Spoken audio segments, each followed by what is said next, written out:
Welcome to this tutorial on how to delete Thinkorswim from your computer. Whether you are looking to free up space or switch to another trading platform, we will guide you through the uninstallation process step by step. First, locate the Thinkorswim application on your computer. If you are using Windows, go to the Start menu at the bottom of the screen and type Control Panel. From there, click on Programs, then Programs and Features. In the list of installed applications, find Thinkorswim. If you are using a Mac, click on Finder, then navigate to the Applications folder to find Thinkorswim. Once you have located the application, right-click on it if you are using Windows and select Uninstall. Follow the prompts to complete the uninstallation process. If you are on a Mac, drag the Thinkorswim application to the trash. Remember to empty the trash afterward to fully remove the application from your system. Finally, it is a good practice to check for any leftover files.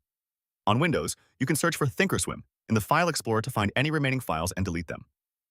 On a Mac, check the Library folder for any files related to Thinkorswim.